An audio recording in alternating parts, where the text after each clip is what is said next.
Welcome back to Professor Erica. Today we are unpacking VLANs and trunking, which is Network's N10-009 Objective 2.4. By the end of this video, you will understand access ports, trunk ports, 802.1q tagging, the native virtual LAN gotcha, voice VLANs, and Inter-VLAN Routing. Think of a virtual LAN like putting walls inside a warehouse. You have one building, but you carve it into rooms so the shipping team is not tripping over accounting. A virtual LAN does the same thing to a physical switch. One box, many logical networks, and nobody has to run new cable. The formal definition is precise. A virtual LAN is a broadcast domain created on a switch by assigning ports to a numbered group. The standard is IEEE 802.1q, and the tag field uses 12 bits, which means 4096 possible virtual LAN intrusion detection system. Strategically, VLANs solve three problems at once. They shrink the broadcast domain, so a chatty printer does not flood every port in the building. They isolate departments for security and compliance, and they let you move a user to a different network without touching a single cable. Stick with me through Scene 4, because I will show you the exact native virtual LAN misconfiguration that lets an attacker jump from a guest Wi-Fi port straight into your server virtual LAN. It is one of the most tested security gotchas on the entire exam. Panel check before the main event. Hey, I'm Michael. I read too much on this last night. No regrets. Hi, I'm Nova. If it is not measurable, I am suspicious. Today is measurable. Beth, see the whole board, then move. Strong panel today, let us dig in. Every switch port on the exam is either an access port or a trunk port. Getting these two roles straight is the single biggest virtual LAN concept comp. Ya will test you on. An access port belongs to exactly one virtual LAN. It is the port you plug an end device into, like a laptop, a printer, or an IP camera. The device has no idea VLANs exist. It sends plain, untagged Ethernet frames, and the switch quietly associates them with the configured virtual LAN. Picture it like a single lane driveway. Only one kind of car ever drives on it, and nobody has to label the cars because they all came from the same house. That is an access port. One virtual LAN in, one virtual LAN out, no tags needed. A trunk port is the opposite. It carries traffic from many VLANs over the same physical link, and it tags every frame with its virtual LAN ID so the switch on the other end knows where it belongs. Trunks typically connect switch to switch, switch to router, and switch to an access point that serves multiple SIDs. Here is the trade-off to memorize. Access ports are simple and safe for end users because a misconfigured laptop cannot reach other VLANs. Trunks are powerful but sensitive because any device plugged into one can potentially see tagged traffic from multiple networks. Back to the analogy. A trunk is a multi-lane highway with exit signs on every car. The signs are the virtual LAN tags, and the switch at the far end reads the sign to send the car to the right neighborhood. Miss the sign, and the car ends up in the wrong virtual LAN. Let us open the frame and look at exactly what an 802.1q tag looks like, because CompTIA loves to put frame layouts in the exam pool. The standard is IEEE 802.1q, ratified in 1998 and updated several times since. The tag is 4 bytes long, and it sits right after the source mandatory access control address, before the original ether type field. It starts with a 2-byte tag protocol identifier set to 8100 in hexadecimal, which tells every receiving switch the frame is tagged. Think of the tag as a luggage sticker at the airport. The outside of the bag has not changed, but baggage handlers now know which flight it belongs to. The switches are the baggage handlers, reading the sticker and routing the frame without ever opening the payload. The last 2 bytes of the tag carry the real information.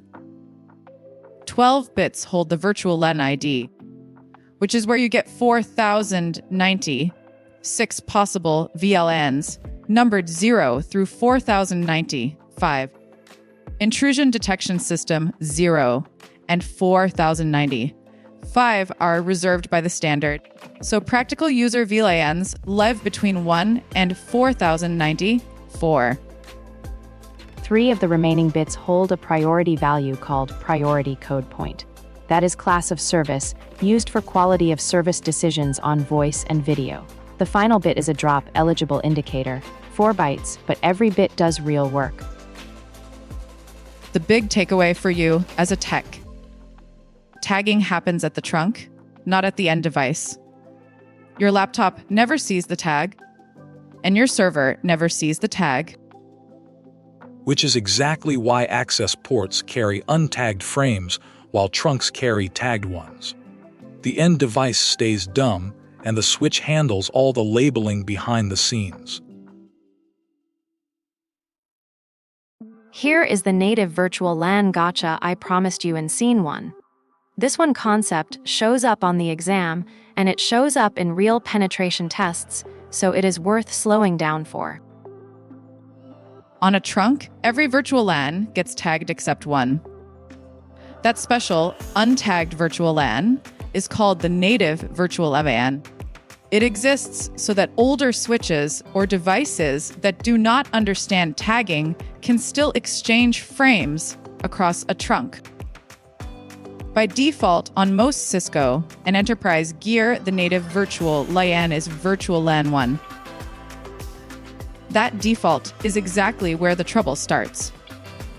Here is the data. Cisco publishes a security advisory warning that leaving the native virtual LAN as virtual LAN 1 and matching it to an access virtual LAN enables a double tagging virtual LAN hopping attack.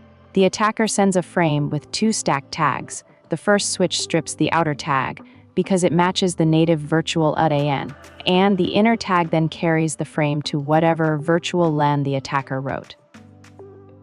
Picture airport security that only checks the outer luggage label. You slap on a fake outer label that matches what they expect, and underneath is a second label that says cargo hold of the president's jet. They peel off the top label, hand the bag to the next worker, and the inner label routes it where you actually wanted to go. The fix is documented and it is short. Change the native virtual LAN on every trunk to an unused ID, something like 990D9, and do not use that virtual LAN for any access ports. Some shops also force all VLANs to be tagged on the trunk, which removes the untagged path entirely. Strategically, this is one of those 2-minute config changes that eliminates an entire attack category. The exam will frame it as a hardening question, and the right answer is always change the native virtual LAN away from the default and do not reuse it for user traffic. Voice virtual LAN is the one exception to the one virtual LAN per access port rule, and it confuses a lot of candidates. So let me ground it with a picture you have actually seen. Walk into any office cubicle. One Ethernet cable comes out of the wall, plugs into the back of an IP phone, and then another short cable runs from the phone to the PC. The phone has a tiny 2-port switch inside it. The user only sees one wall jack, but the switch port behind that wall jack is carrying 2 VLANs. Here is how the switch handles that. The access port is configured with a data virtual LAN and a separate voice virtual LAN. Data frames from the PC arrive untagged and are placed in the data virtual LAN. Voice frames from the phone arrive tagged with the voice virtual LAN ID, and the switch trusts that tag because it came from a recognized phone. The reason we do this is not just cable reduction, it is quality of service. Voice traffic cannot tolerate jitter or delay, so putting it in its own virtual LAN lets the switch apply higher priority queues. and a dedicated quality of service class. The data traffic can be bursty, and the voice still sounds clean. Security is the second benefit. Keeping voice on its own virtual LAN lets you firewall it separately and prevents a compromised PC from sniffing SIP calls on the same broadcast domain. CompTIA will frame this as why do we separate voice traffic, and both quality of service and isolation are correct answers. Quick callback to Scene 2. Even though a voice virtual LAN makes one port carry two VLANs, that port is still called an access port, not a trunk. The phone and switch negotiate the voice virtual LAN through a protocol like LLDP, ManyD or CDP, and CompTIA treats it as an exception rather than a trunk configuration. You now have users nicely separated into VLANs, which creates the next problem. VLANs by definition do not talk to each other.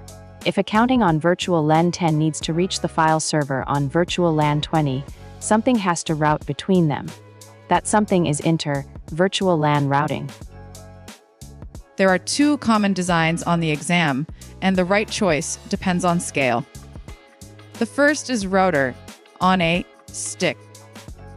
You run a single trunk from the switch to a router, then create a sub interface on the router for every virtual LAN, each with its own IP address.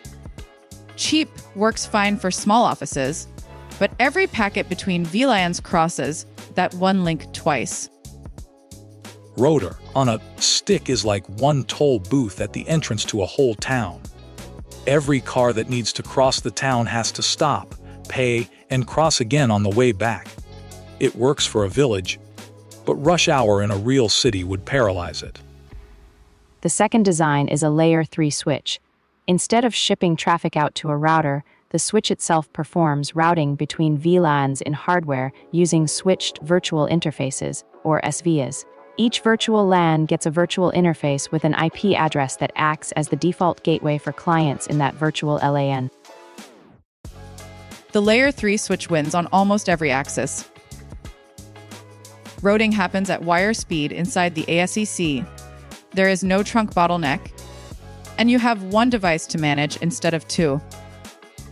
For any medium or large network, this is the exam, correct answer, and the production, correct answer.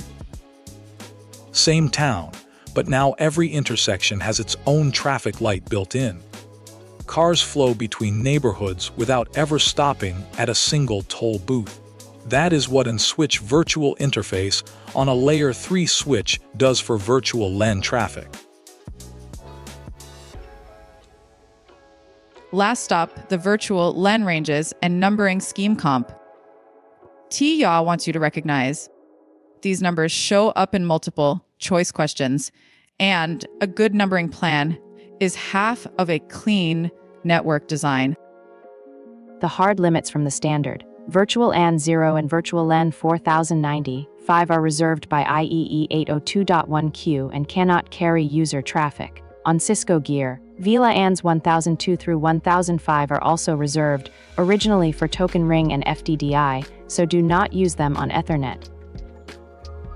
That leaves two practical ranges to know. The normal range is VLANs 1 through 1001, which lives in the switch database on every platform. The extended range is VLANs 1006 through 4094. On modern switches, you can use either range freely, but older platforms required VTP transparent mode before they would accept the extended intrusion detection system. Here is a numbering trick that has saved me on real networks. Pick ranges that encode meaning. 10 through 19 for user data, 20 through 20, 9 for servers, 30 through 30, 9 for voice, 40 through 40, 9 for management. When you read a port config at 2 a.m., the virtual LAN ID tells you what it is for without reaching for the spreadsheet. Strategic rule of thumb: never put production traffic in virtual LAN 1 because it is the default and the native virtual LAN on many switches, which we already covered in Scene 4. Pick a scheme, document every ID, and stick with it across every site. If CompTIA asks which virtual LAN should never carry user traffic, the defensible answers are Virtual LAN 1, Virtual LAN 0, Virtual LAN 4095, and on Cisco the 1002 through 1005 block. Memorize those 4 facts and you have the full reserved range question cold. Here is the anchor for this video. VLANs turn one physical switch into many logical networks. Access ports carry one untagged virtual LAN. Trunks carry many tagged VLANs. And Inter-VLAN Routing is what glues them back together. Michael, Nova, and Beth, thank you. Tell me in the comments how many VLANs your network runs today. And let us jump into the quiz. Okay, it is quiz time. Let's find out what stuck. Think through each question carefully before you answer. Smash that like button and subscribe. It costs nothing, and it means everything to keep this series going. A network technician needs to connect a user laptop to a switch, so the laptop only receives traffic from the accounting virtual LAN, which is virtual LAN 20. Which port configuration is correct?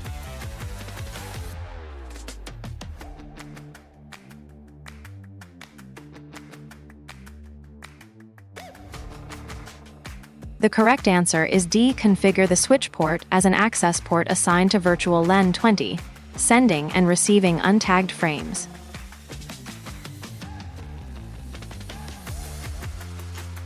During a security audit, a consultant demonstrates a double tagging virtual LAN hopping attack against a trunk link. Which configuration change would have prevented the attack?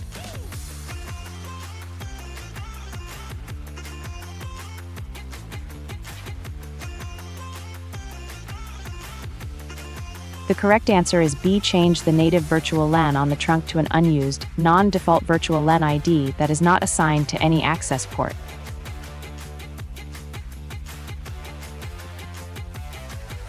A small office has grown to 8 VLANs, and users report slow response times when accessing servers in a different virtual LAN.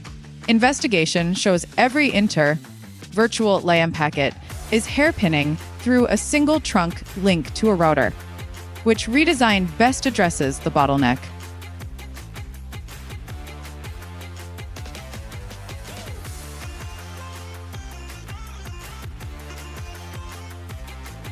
The correct answer is B. Replace the layer 2 switch and external router with a layer 3 switch that routes between VLANs using switched virtual interfaces at wire speed.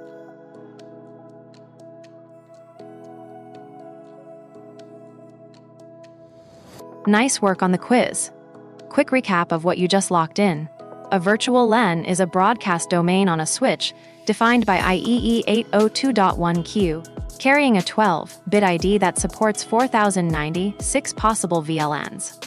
Access ports belong to one virtual LAN and send untagged frames, while trunk ports carry many VLANs and tag every frame. Remember the native virtual LAN gotcha.